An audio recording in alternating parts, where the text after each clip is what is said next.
नमस्कार, मैं हूं आशीष चित्रांशी और आप देख रहे हैं द न्यूज लॉन्चर। आज फिर हरियाणा का रुख करते हैं खबर में, क्योंकि हरियाणा में आज राहुल गांधी की एंट्री हुई। पूरन सिंह आईपीएस पूरन सिंह के घर उनकी पत्नी और बेटियों के साथ 50 मिनट का वक्त गुजारा, जो हमने आपको दिखाया था, बताया था राहुल गांधी ने। उसके बाद कहा भी कि तमाशा बंद करो। ये सब होते होते तभी एक और दुखद खबर आ गई। एक और शख्स ने अपनी जान दे दी। वो शख्स भी हरियाणा पुलिस का ही हिस्सा था, एएसआई था, दरोगा था। उसने अपनी जान दे दी। उस एएसआई का जान देना और पूरन सिंह, दोनों का मामला, दोनों के तार जुड़े हुए हैं। उसने भी वीडियो, जिस एएसआई ने अपनी जान दी, उसने भी वीडियो बनाया, बाकायदे नोट छोड़ा कई पन्नों का। अब हरियाणा में बहुत उथल पुथल की स्थिति है। एक टकराव सा माहौल बन रहा है। इस टकराव पर हम चर्चा नहीं करेंगे, हम पहले कर दें, क्योंकि ये टकराव अल्टीमेटली सिर्फ और सिर्फ सियासी गिद्धों को फायदा पहुंचाएगा, हरियाणा को कतई फायदा नहीं पहुंचाएगा। लेकिन सवाल जो खड़ा होगा बड़ा, वो सवाल ये है कि क्या हरियाणा में सरकार की नाक के नीचे भ्रष्टाचार के का ऐसा गंदा एक माहौल तैयार है जिसमें लोग घुट रहे हैं। अगर इसका एक सिरा कोई पकड़े तो एकाएक कई कई तरफ सिस्टम में बैठे लोग नग्न होने लगते हैं। तभी तो ये मानसिक दबाव बन रहा है। कौन ईमानदार है, कौन बेईमान है, हम इस विषय में ही नहीं जाएंगे। एक सरकार चल रही है और उस सरकार के सिस्टम में एक के बाद एक दूसरे पर कीचड़ उछालते हुए, आरोप लगाते हुए लोग जान दे रहे हैं। वो सरकार चल कैसे रही है?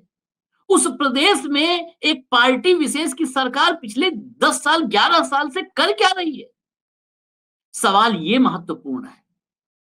समाज आपस में टकराए, सामाजिक टकराव हो, इसका लाभ तो हमेशा सियासतदानों को मिला है। लाइए जरा हेमंत जी को लाइए, मैं उनको इंट्रोड्यूस करना भूल गया। स्वागत है हेमंत भाई आपका। अब मैं खबर के विषय पर आता हूं। आज जो हरियाणा का माहौल है, इस माहौल में अगर इस देश के अभिभावक के रूप में प्रधानमंत्री मोदी दस्तक देते तो कितना अच्छा होता। मोदी आते, हरियाणा की अफसरशाही के साथ बैठते। उस अफसरशाही का मुखिया जो बन के बैठा है, जिसके डायरेक्शन पर पूरी कार्यपालिका काम कर रही है, वो व्यवस्थापिका का प्रमुख मुख्यमंत्री हरियाणा सरकार, उसके साथ बैठते, अफसरों के साथ बैठते। जरा एक बार चर्चा करते कि नायब सिंह सैनी, ये क्या चल रहा है हरियाणा में, बताओ। नायब सिंह सैनी हो सकता है कुछ बताते कि साहब मेरे आने से पहले ही बहुत कुछ हो चुका था, सारा सिस्टम वही चल रहा है। लेकिन बैठते तो बात तो करते कम से कम हेमंत भाई कि आखिर चल क्या रहा है यहाँ पर। पूरे देश में फजीहत हो रही है, पूरे देश में हरियाणा चुनाव ना होते हुए हेडलाइंस में है, ये बात करते। लेकिन खबर यही है, राहुल जैसे ही हरियाणा में एंटर होते हैं, हरियाणा के मैदान में राहुल के कदम पड़ते ही मोदी की तय रैली, मोदी का तय कार्यक्रम कैंसिल कर दिया जाता है। सोचिए, प्रधानमंत्री मोदी हरियाणा में 17 तारीख को आने वाले थे। मोदी 3.0 में हरियाणा में उनका पहली बार कदम पड़ने वाला था। और हरियाणा जिस व्यथा, जिस दर्द, जिस वेदना में है, इस वक्त प्रधानमंत्री को हर हाल में आना चाहिए था। अगर कार्यक्रम नहीं होता तो भी कार्यक्रम तय करके आना चाहिए था कि मैं चलूं हरियाणा देखूं। इतने हाई प्रोफाइल एक के बाद एक मामले हो रहे हैं, जरा चले हरियाणा में।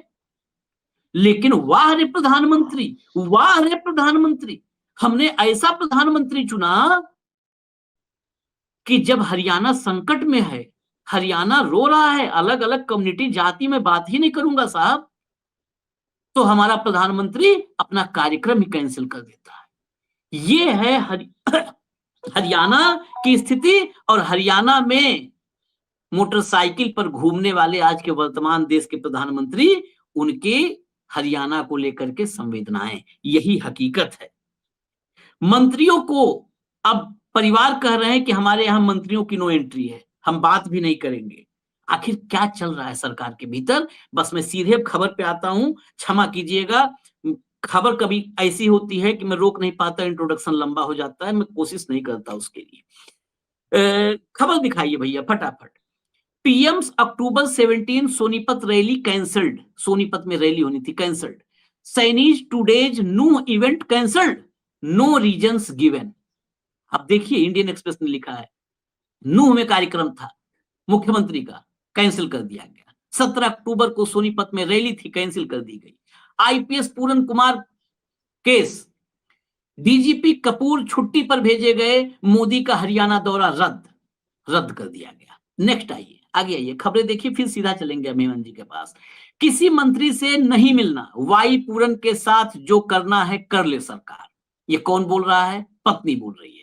एक क्लिप है, वो क्लिप भी मैं चला देता हूं, जरा चला दीजिए भैया, क्लिप चलाइए और सुनिएगा इस क्लिप को।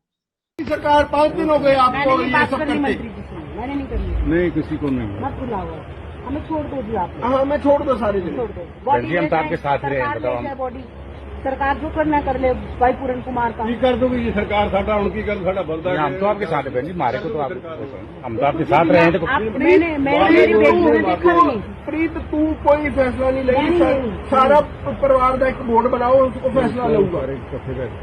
असि तेरे नाल करना यार, असि पागल थोड़ी है। बेटा ਮੈਨੂੰ ਪਤਾ ਵੀ ਇਹ ਨਹੀਂ ਕਰਦੇ ਹੁੰਦੇ ਨਾ ਹੁੰਦੇ ਇਸ ਗੱਲ ਨੂੰ, ਕੋਈ ਅੱਜ ਦੀ ਗੱਲ ਥੋੜੀ ਹੈ। ਤੁਸੀਂ ਇੱਕ ਵਾਰੀ ਜਾ ਕੇ ਮੀਡੀਆ 'ਚ ਦੱਸੋ ਵੀ ਐਂ ਲੈ ਗਏ ਸੀ ਬੋਡੀ ਨੂੰ। मैं ਦੱਸਿਆ मीडिया को, मीडिया ने बता दिया, ये क्लियर कर दिया परिवार की असंति है।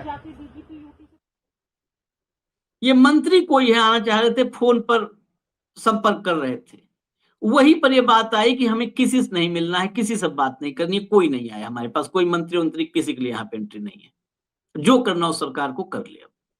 यहां तक नौबत पहुंच गई है और प्रधानमंत्री कैंसिल कर रहे हैं। हेमंत भाई, आप हरियाणा, आप मुझसे ज्यादा, ये मामला मैं इस बात को रिपीट कर दूं कि मुझसे ज्यादा ये हरियाणा में जो हो रहा है, ये शायद आपको ज्यादा कुरेद रहा होगा, आपके मन मस्तिष्क पर ज्यादा असर डाल रहा होगा। आप हरियाणा के, अपने प्रदेश से तो लगाव होता है, आप हरियाणा के हैं, रोहतक में रहते हैं, हरियाणा में रहते भी हैं और वहीं पर आज भी आप रह रहे हैं। आप क्या हो रहा है आपके प्रदेश में? आशीष भाई नमस्कार, आपको सारे दर्शक साथियों को भी। इससे बुरी बात और क्या होगी कि एक दिन के अंदर हमें इस तरह की बात पर, इतनी दुर्भाग्यपूर्ण घटनाओं पर 2 बार शो करने पड़ते हैं। इससे दुर्भाग्यपूर्ण घटना नहीं हो सकती। 7 दिन के अंदर, आज 7वां दिन था, 7 दिन के अंदर 2 जानें चली गई। और वो जानें किस रूप में गई? एक ने कथित तौर पर जातीय जो उत्पीड़न होता है, जातीय प्रताड़ना होती है, उसका नाम लेकर के बाकायदा एक नोट लिख करके, फाइनल नोट लिख करके, और अपनी जान दे दी, खुद ही जान ले ली कह लीजिए। एक दूसरे ने कथित तौर पर भ्रष्टाचार के खिलाफ लड़ते हुए अपनी जान दे दी। आज एसआई साहब ने, संदीप ने, मैंने जो बातचीत की सारी, संदीप, इसमें कोई शक नहीं कि संदीप 1 नंबर के ईमानदार और निष्ठावान अधिकारी थे। और अभी हाल ही में पिछले दिनों मुख्यमंत्री नायब सैनी ने उन्हें ईमानदारी और कर्तव्य निष्ठा के लिए अभी सम्मानित किया था, चंद दिन पहले। उनका चले जाना भी एक बहुत बड़ा धक्का है पूरी पुलिस फोर्स के लिए भी, अदरवाइज भी। सवाल क्या है आशीष भाई, थोड़ा सा इसको मैं इसलिए इंट्रो में ला रहा हूं कि सारी चीजें, क्योंकि हरियाणा में स्थितियां बिल्कुल वर्टिकली डिवाइड हो गई है, मान के चलिएगा। और मेरा और आपका काम है लोगों को जोड़ना, तोड़ना नहीं। तोड़ने वाले हाँ, तोड़े, हाँ, ये बहुत जरूरी है, हमारी जिम्मेदारी है, नैतिक भी और प्रोफेशनली। एक ने जातीय उत्पीड़न कथित तौर पर बाकायदा चिट्ठी लिख दी। चिट्ठी किस पे लिखी? अपने ही साथियों पर, आईपीएस अधिकारियों पर, आईएएस अधिकारियों पर, बाकायदा जिंदा लोगों पर नाम लेकर के। ठीक, उसका नाम है वाई पूरन कुमार। एक है एएसआई संदीप कुमार, जो पिछले दिनों ही सम्मानित हुए मुख्यमंत्री के हाथ। वो कथित तौर पर जो दिवंगत वाई पूरन कुमार है, उन पर आरोप लगाते हुए, ध्यान सुनिएगा, ध्यान से मेरी बात, दिवंगत अफसर पर आरोप लगाते हुए वो तो चला गया। उसके ऊपर आरोप, समझिएगा बात की, मैं केवल इशारों में कह रहा हूं, समझने वाले समझिए। हाँ, दर्शक भी मैं निवेदन करूंगा, गौर से सुनिएगा। बहुत मैं क्लियर नहीं करना चाहता हूँ हेमंत जी, लेकिन सुनिएगा गौर। नहीं देखिए, हमें संवेदनशील होना पड़ेगा, कोई और हो चाहे ना हो। बहुत सारे शब्दों से हम परहेज भी करते हैं। ये हमारी हाई जो मॉरलिटी होती है उसकी बात में कर रहा हूं। एक ने अपनी जान दे दी, अपनी जान ले ली कथित उत्पीड़न पे, अपने ही साथियों पर 15 का नाम लेकर के, आईएएस और आईपीएस का नाम लेकर वो चला गया। उसको लेकर के जो परिवार की मांगे हैं वो पूरी नहीं हो रही, और उसको लेकर के सारे का सारा अभी तक चल रहा है जो भी साधन से।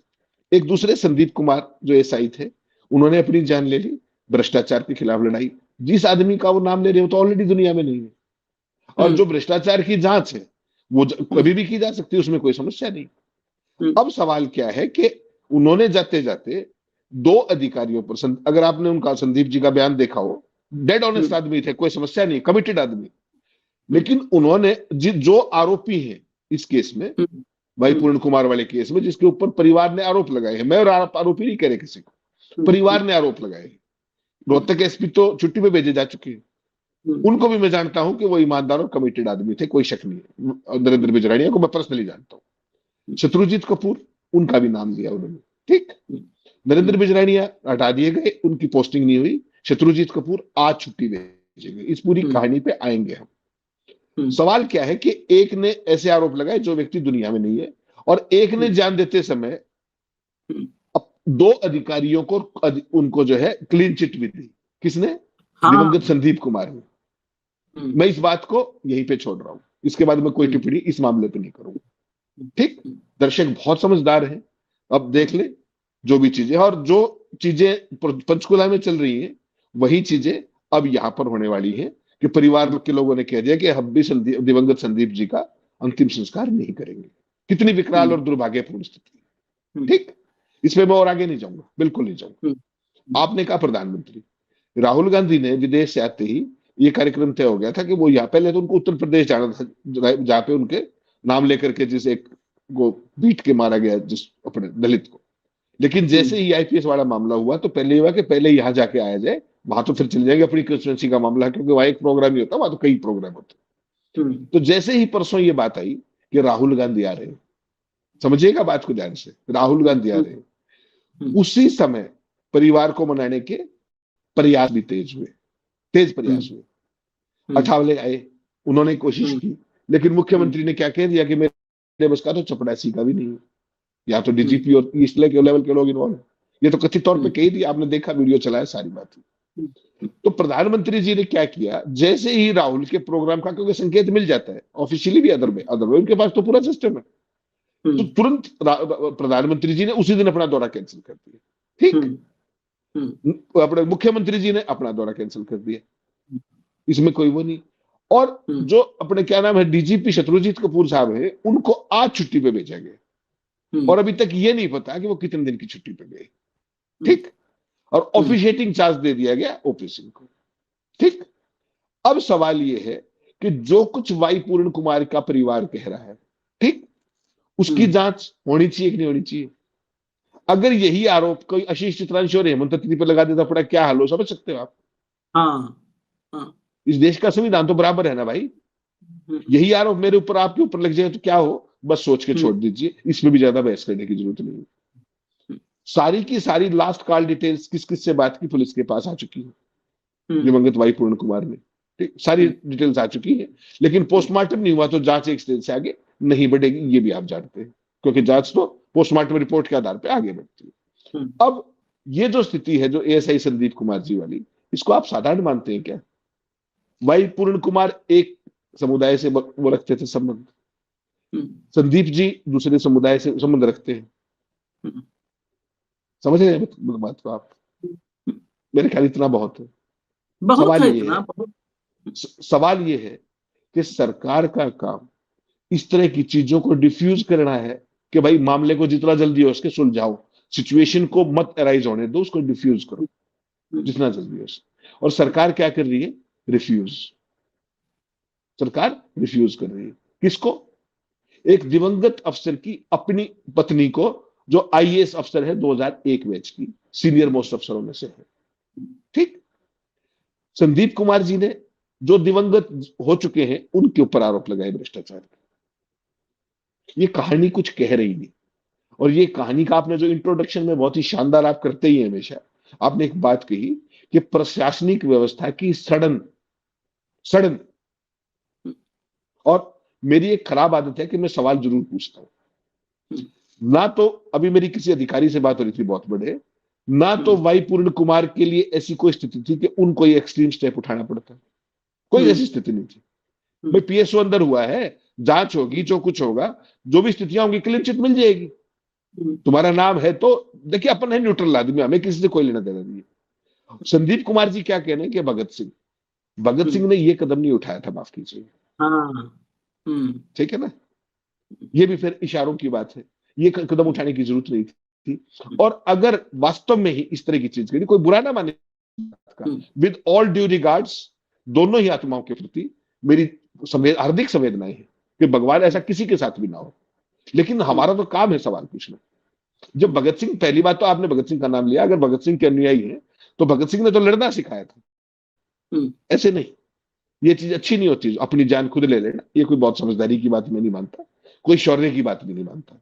बेहद कर्तव्यनिष्ठ थे, ईमानदार थे, कहीं कोई समस्या नहीं। तो लड़ना था भ्रष्टाचार के खिलाफ, तो कुर्सी पर बैठ के, पद पर बैठ के भी लड़ा जा सकता, लड़ते थे वो, इसमें कोई शक नहीं। तमाम लोगों ने मुझे बताया कि वो तमाम जो पौधारोपण के कार्यक्रम, समाज सेवा के कार्यक्रम, निरंतर एक्टिव रहते थे।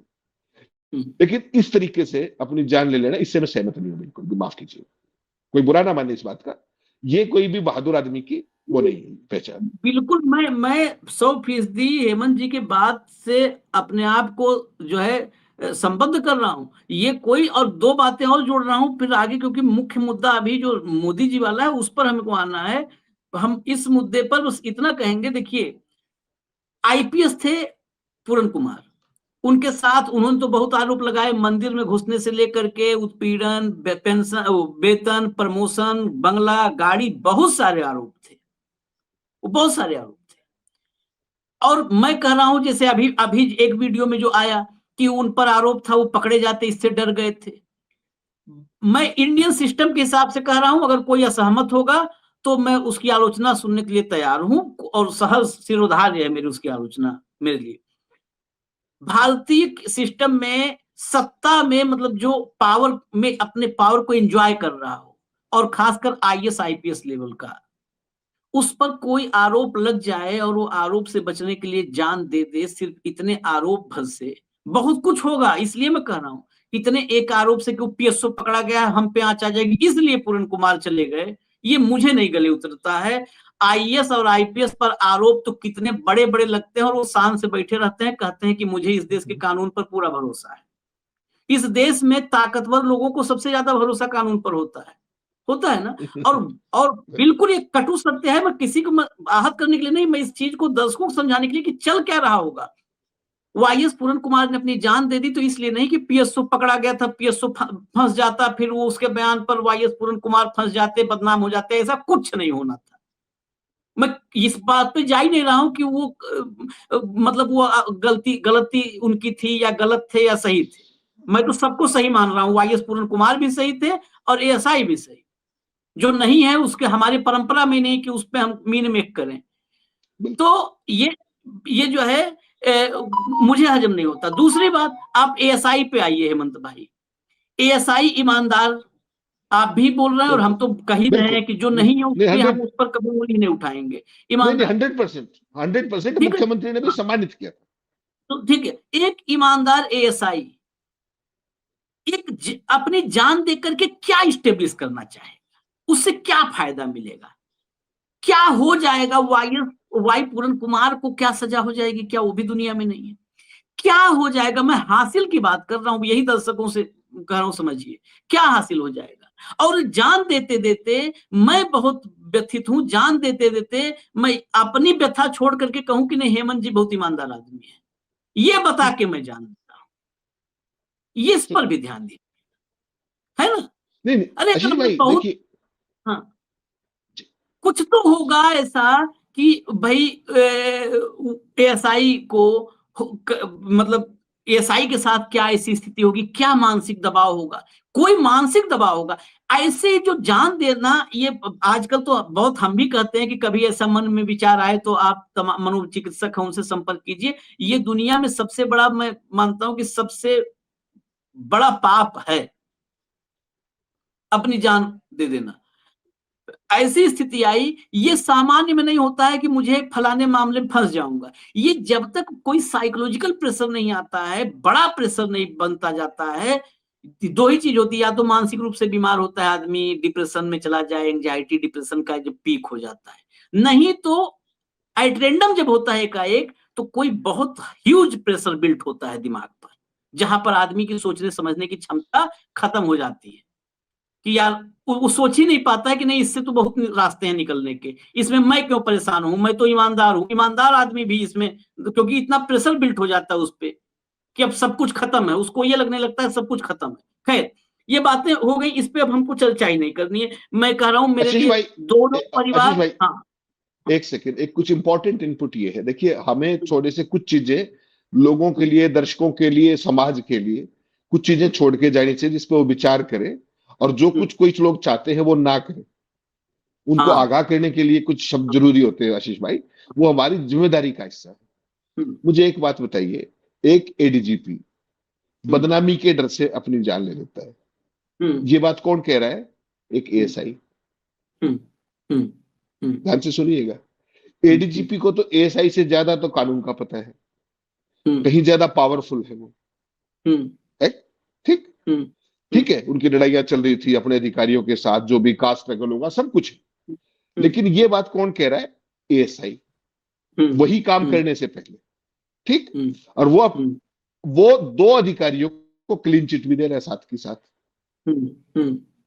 आपने तो सुना, वो वीडियो सुना, लंबा वीडियो। एक को तो वो कह रहा है कि करप्शन केस में बदनामी के डर से उसने ये कदम उठाया, जो आदमी दुनिया में नहीं है।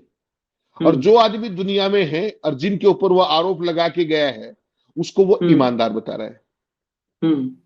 आपको ये सामान्य बात लगती है क्या? और वो कोई बेईमान, कोई ईमानदार, तो मैं अपनी जान क्यों लूंगा भाई? बताइए मुझे। कोई ईमानदार था, दो ईमानदार बताए, एक बेईमान था, वो चला गया, तो मुझे जान लेने की क्या जरूरत है अपने की? समझाएंगे मुझे? कोई मनोवैज्ञानिक समझा रहे इस बात को? थोड़ा सा ठंडे दिमाग से हमारे पूरे समाज को देखना पड़ेगा कि जो राजनीतिक सड़न है ना, जो ये प्रशासनिक सड़न जिसका आपने ओपनिंग में जिक्र किया, उसका उपचार करने की बजाय कहीं ये किसी और पर्पज के लिए यूज तो नहीं हो रहा है। आज पूरा देश वो जो चीजें चल रही है कहीं ना कहीं उसका शिकार है, और ये दुर्भाग्यपूर्ण बात है। इस चीज को ऊपर ना तो वाई पूर्ण कुमार का कदम मैं ठीक मानता हूं, और ना ही एएसआई संदीप कुमार का। भाई दुनिया में आए हो, सिस्टम से लड़ सकते हो तो लड़ो, नहीं लड़ सकते तो इस तरह की चीजें करने का, अपना जान लेने का अधिकार किसी ने नहीं दिया आपको, संविधान ने भी नहीं दिया। संविधान में भी जब आप अपना ये करते हो तो उसमें भी केस दर्ज करने का प्रावधान है। अगर कोई आदमी कोशिश करता है तो बाकायदा पर्चा दर्ज होता है। तो एक जिम्मेदार नागरिक के नाते मैं केवल ये कहूंगा कि दोनों ही बात, अब वो क्या है कि जुलाना वाले भी कहने लगे, संदीप का जो परिजन है, कि हम भी संस्कार नहीं करेंगे। आप समझ सकते हैं क्या ये सामान्य है? एक ही लाइन समझना है हरियाणा को, कि एक तरफ वो बैठे हैं और एक तरफ ये बैठे हैं, दोनों अलग अलग कम्युनिटी, मतलब दोनों अलग अलग समुदाय हैं, और बैठ गए। और देखिए, जिसको एक्टिव होना है उसे वो आराम कर रही है सरकार। यहां पर फिर मैं कहूंगा, सरकार, लोगों को बुरा लगे, सरकार, ये सब सरकार की जिम्मेदारी थी, डे वन से सरकार की जिम्मेदारी थी। वो अपने ही आईएएस को समझाना था, उसके साथ बैठना था। और अमनीत की क्या मांग थी कि इंसाफ चाहिए। क्या आप अपने आईएएस, जिस आईएएस को लेकर के जापान गए थे, आप जापान के दौरे में साथ में थी, उस आईएएस को इतना भरोसा नहीं अपने मुख्यमंत्री पर कि वो इंसाफ देगा? ये सवाल है हेमंत जी, जो दर्शकों को भी सोचना चाहिए कि क्या उस आईएएस को, जो आईएएस आपके साथ विदेशी दौरे पर प्रतिनिधिमंडल में है, उस आईएएस को अपने मुख्यमंत्री पर इतना भरोसा नहीं है कि ये मुख्यमंत्री हमें इंसाफ दिला देगा?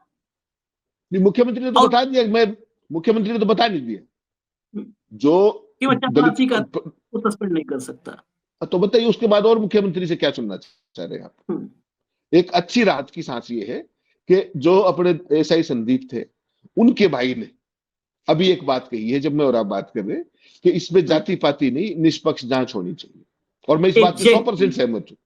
ये जो आपने कहा, ये सुखद खबर, मतलब इन दुखों के बीच में, कि कम से कम ये दोनों, ये आपस में एक दूसरे को, अब सोचिए अगर वो एएसआई का परिवार पूरन कुमार के परिवार को टारगेट करे, और पूरन कुमार का परिवार, हालांकि पूरन कुमार के परिवार के टारगेट पर एएसआई या कुछ कोई था ही नहीं, उनकी तो डिमांड ही अलग थी। ये बीच में एकाएक एक नया ट्विस्ट आया जिसको आज गोदी मीडिया वो कर रही है। ये सामान्य नहीं है, ये सामान्य नहीं है, पूर्ण रूप से असामान्य। और दोनों ही घटनाओं की मैं आशीष भाई दूसरी बात कह रहा हूं, दोनों ही घटनाओं की निष्पक्ष जांच होनी चाहिए, दोनों ही घटनाओं। संदीप की भी कि संदीप ऐसे थे ही नहीं तो उन्होंने ये क्यों किया, और अगर आईजी भ्रष्ट थे मान लीजिए, तो रोहतक में तो उनके भ्रष्टाचार के और भी शिकार थे, ये तो डायरेक्टली तो भ्रष्टाचार के शिकार भी नहीं थे। तो दोनों ही मामलों की अगर निष्पक्ष जांच हो तो दूध का दूध और पानी का पानी हो जाएगा। दुखद बात क्या है, पूर्ण कुमार की 2 बेटियां हैं, ठीक। संदीप के 3 बच्चे हैं, उनकी एक बेटी नीट की तैयारी कर रही है, एक बेटी 9वीं क्लास में है, बेटा छोटा है, ठीक। उसके परिवार पे क्या बीतेगी? तो ये सामान्य चीजें नहीं है। संदीप का जो कदम उठाया संदीप ने, जो बातें वीडियो में हैं, जो बातें उन्होंने कही हैं, वो सामान्य नहीं है, और इसीलिए मैं कह रहा हूं कि निष्पक्ष जांच होनी चाहिए। मैं सब बात से सहमत हूं। फिर मैं मोदी पे ही जाना चाहता था, लेकिन फिर आपके 2-3 बार एक शब्द आपने बोला, फिर मैं उस पर अटक गया। निष्पक्ष जांच करवाएगा कौन साहब? हेमंत भाई, कौन करवाएगा? सारा बवाल ही निष्पक्ष जांच को लेकर के है। इतने दिन से पूरन कुमार का अंतिम संस्कार नहीं हुआ, सिर्फ इसी बात पर अटका है कि निष्पक्ष जांच होगी कि नहीं होगी। सारा बवाल ही निष्पक्ष जांच को है, नहीं तो अब तक ये खबर ही नहीं होती। अब तो मान लिया जो चला गया, अंतिम संस्कार होता और जांच चल रही होती, परिवार इंतजार करता कि हमें इंसाफ मिलेगा। निष्पक्ष जांच करेगा कौन? एक मामले की निष्पक्ष जांच पर संदेह था, इतने दिन से वो था पूरे हरियाणा में, और एक दूसरा मामला हो गया, अब दूसरे की निष्पक्ष जांच कैसे होगी? और मैंने ताऊ के बेटे का, जिसको आपने कहा, उनका बयान सुना। उन्होंने तो कहा कि जितने नेता अफसर हैं, ये सब के सब, वो तो उनका क्रोध था कि ये सब नेपाल टाइप में हो जाए, महाकरप्ट हैं, ये काले अंग्रेज राज कर रहे हैं। तो इसका मतलब उनका भी भाव यही है कि ये कोई इंसाफ देने वाला नहीं है, कोई निष्पक्ष नहीं है। उनका भी भाव है, मेरे पास वो बयान है, आप ही ने भेजा है। उनके ताऊ के साथ बेटे हैं। तो जब निष्पक्ष जांच कौन करेगा साहब? कौन करेगा? मुझे ये बता दो आप बस, खाली कौन करेगा? देखिए साहब, ये तो जिम्मेदारी, पहली जिम्मेदारी तो नायब सिंह सैनी की है, हरियाणा सरकार की है, और उससे भी महत्वपूर्ण जानकारी। देखिए ये मसला कहां हुआ है आशीष भाई, आरोप लगाए हैं हरियाणा के अफसरों पे भाई पूर्ण कुमार, ठीक। वो घटना कहां की है? चंडीगढ़ की। चंडीगढ़ पुलिस किसके अंडर है? माननीय अमित शाह के अंडर। अमित शाह जी की डायरेक्ट जिम्मेदारी नहीं बनती कि वो सरकार के भी बॉस है और पुलिस के भी बॉस है, दोनों के बॉस है, कि इस मामले में 7 दिन क्यों लग रहे हैं? जो भी कुछ करना है फटाक से कीजिए। क्या कारण है कि अब तक उन्होंने हस्तक्षेप नहीं किया? और उसकी बजाय जहां प्रधानमंत्री आ रहा होता है ना आशीष भाई, उससे 10 दिन पहले किस तरह से प्रशासन एक्टिव हो जाता है आप समझ सकते हैं। और ये तो मोदी सुबह से शाम तक इवेंट के अलावा कोई काम ही नहीं करते। वैसे में एक प्लान्ड इवेंट का इस तरीके से बंद कर दिया जाना, खारिज किया जाना, कैंसिल किया जाना, बहुत कुछ कह रहा है कि कोई चीज ऐसी है जो मोदी की रैली से भी इंपॉर्टेंट है। बस वो कौन सी चीज है वो हरियाणा की जनता समझ ले। अमित शाह का अब तक चंडीगढ़ पुलिस को हस्तक्षेप ना करना, हरियाणा सरकार को उस मामले में जो भी है निर्णायक फैसला अमित शाह डायरेक्शन दे सकते हैं। अगर वो कहें मोदी और शाह कि 2 घंटे में इस मामले को सॉर्ट आउट करो, तो आपको क्या लगता नहीं होगा? नहीं होगा। क्यों नहीं होगा? क्यों नहीं होगा? और जो मांग कर रही है वो तो उन्हीं के अफसर है, हरियाणा सरकार के अफसर है। अभी तो 8 साल नौकरी बची हुई है उनकी। तो ऐसा तो नहीं है कि वो अफसर ना समझ है, ये तो नहीं हो सकता। इतनी सीनियर अफसर जिसकी 24 साल की सर्विस है, वो ना समझ तो नहीं हो सकती। फिर क्या कारण है कि मामला अभी तक गतिरोध में फंसा हुआ है? वो इसकी बजाय मोदी जी की रैली कैंसिल करना मुनासिब समझा गया। इसको आप कैसे देखते हैं? आपसे पूछ रहा हूं, सामान्य है ये? हमें तो गले नहीं उतर रहा है। मुझे तो लगता है कि जितने दिन में रैली कैंसिल करने के बजाय मोदी जी को कहना चाहिए था कि मैं रैली के बाद 2 घंटा रुकूंगा या रैली के 2 घंटा पहले आऊंगा।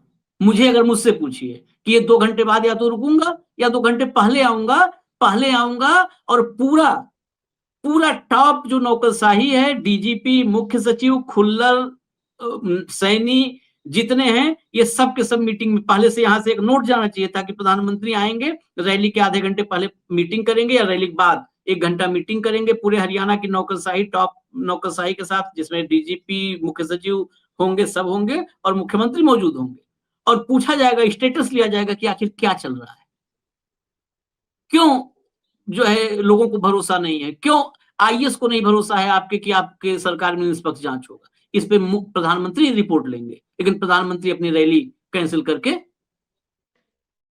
बाहर राष्ट्र निर्माण में लग गए, व्यक्ति निर्माण से राष्ट्र निर्माण तक लग गए। मैं तो यही कहूंगा। बाकी अगर आप कहें तो कुछ 30 सेकंड में आप भी फाइनल कमेंट कर दें, फिर हम चर्चा खत्म करें। हम तो यही है, सवाल ही पहुंचा सकते हैं लोगों के पास। नहीं आशीष भाई, देखिए, जिस नाम को लेकर के आप सत्ता में आए थे, सुशासन को लेकर के, जवाबदेही को लेकर, पारदर्शिता को लेकर, ईमानदारी को लेकर, फर्स्ट इंजन, फिर डबल इंजन, फिर ट्रिपल इंजन, वो सारे इंजन अब तो आपके पास है। अब क्या कारण है कि ये सब हो रहा है? आपकी ब्यूरोक्रेसी भी वर्टिकली डिवाइड होकर खड़ी है, क्योंकि वहां भी जातिगत, आपको पता है, लॉबीज होती है, हर चीज होती है।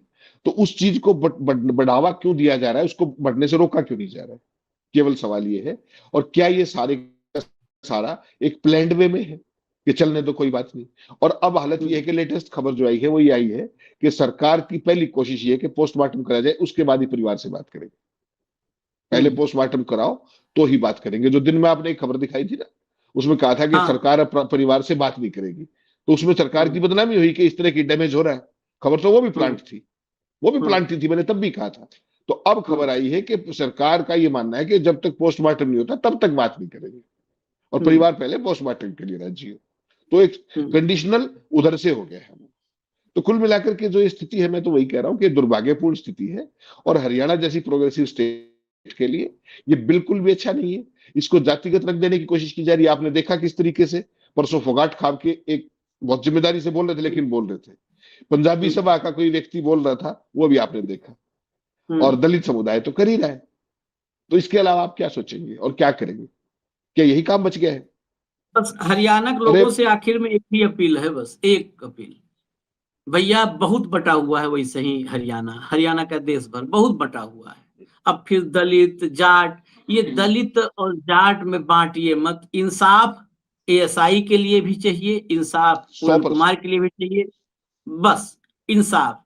और कम से कम ये सोचिएगा, बाकी हरियाणा के लोगों को सबको पता है, हरियाणा के लोगों को तो इस चुनाव के बाद भी हम बहुत लोगों से संपर्क में थे, वो लोग बहुत सारे उनके मन में सवाल थे, बहुत मन में हाँ बहुत सारे सवाल थे। तो उन सवालों के साथ ही एक बात सोचिएगा क्या हो रहा है। बस बंटवारा नहीं, बटिएगा नहीं, अमन चैन न खराब करिएगा हरियाणा का। सरकार तो चल रही है और चलेगी, सरकार का कुछ नहीं बाल बाका होना है, तो वो चल रही है, चलेगी। आप लोग अमन चैन से चलिएगा, बस इतने निवेदन है। भाई ने जो एसआई के कहा है वो अच्छी बात है कि जातीय इसको रंग मत दिया जाए, जातीय जो है टकराव का भाव ना आवे, सिर्फ इंसाफ मांगने के लिए बात हो। अभी एक इंसाफ की लड़ाई, मतलब अभी कहें वो एक भी स्टेप नहीं चढ़ी थी, अब दूसरे इंसाफ की लड़ाई शुरू हो गई है। सोचिए हरियाणा की स्थिति क्या है। इजाजत दीजिए हमें। धन्यवाद हेमंत भाई, बहुत बहुत धन्यवाद। हमारी नजर रहेगी, मैंने कहा था, लेकिन फिर और कोई दुखद खबर हम नहीं चाहते हैं। इतना भी हमारी तरफ से हमें खबर न रहे, हम न करें वीडियो, लेकिन ऐसे दुखद खबरें हमें नहीं चाहिए। समाज में ये स्थिति पैदा हो और हम खबर लेकर के आए, तो इससे अच्छा हम खबर न दिखाएं, वो ठीक है। आशीष भाई, ये खबर भी जो हम ये वीडियो लेकर के आए हैं, ये भी केवल इसीलिए कि समाज के प्रति हमारी जिम्मेदारी है कि सामाजिक सद्भाव बना रहे, शांति बनी रहे, और जो भी व्यक्ति किसी गलतफहमी के शिकार होकर के बहाव में बहना चाहे, वो एक बार इन सवालों को समझ ले। एक बार वो किसी भी पक्ष के हों, वो इन सवालों पर ठंडे मन से सोचे कि ये हो क्या रहा है, ये हो क्यों रहा है। बस सवाल सीक्वेंस, और उसके बाद प्रदेश, उसके बाद बस ये वीडियो लाने का केवल पर्पज इतना है, इसके अलावा कुछ। धन्यवाद हेमंत भाई, धन्यवाद। हरियाणा के लोगों से हमने जो अपील की है उस पर आप लोग गौर कीजिएगा, अमन चैन बनाए रखिएगा, प्यार बनाए रखिएगा। देश प्यार से ही चलेगा और कुछ कोई तरीका नहीं है चलाने का। इजाजत दीजिए, नमस्कार।